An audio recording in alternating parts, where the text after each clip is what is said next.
Sean, on Sunday you start with a half-sister to MK's Pride, a daughter of Rabada.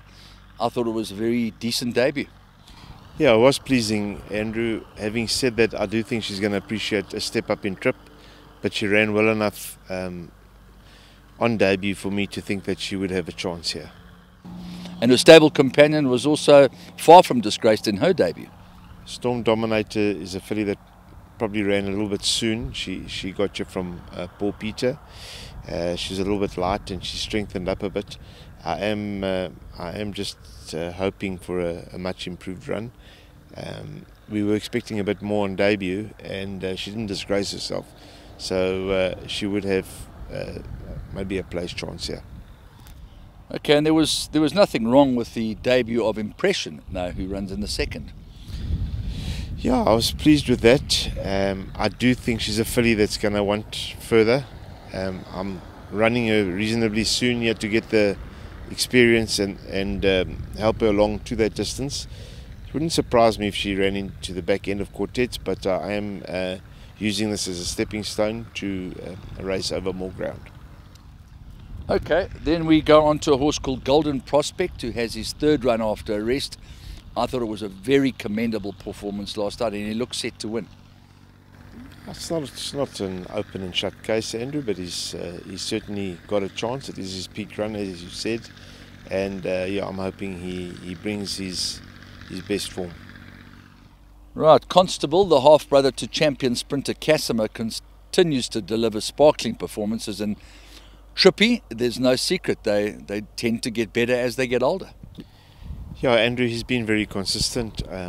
We are hoping that he can burgle one or two before he moves on to greener pastures, but his form is good, he's in good order. It's an open type of a race, but he's certainly not out of it.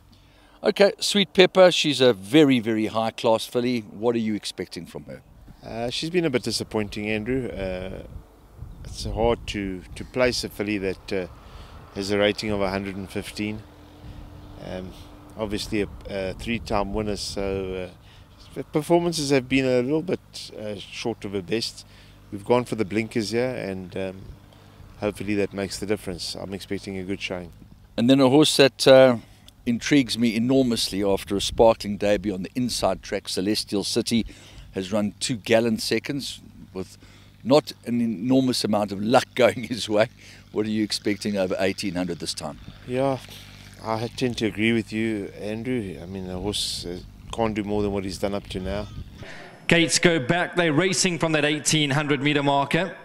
Sequoia still got running, and African Torrent is towards the outside with Celestial City. Sequoia got to the front, top sail. Foreign Field on the inside, still cruising. Foreign Field comes at top sail. Sequoia, African Torrent, Celestial City. In front is Sequoia, but Celestial City and African Torrent jumping out the ground. African Torrent, Celestial City, but he's back to best. Obviously he's got a big weight to shoulder, but yeah, his form's good, and I'm hoping he can go close again. Big, strong horse, and you know, I got the feeling, speaking very briefly to Calvin after Met Day, that he's now, the pennies are starting to drop with him. Well, it wasn't enough to get him home last time, but yeah. You know, at the end of the day, he's making progress, and let's hope he goes close here.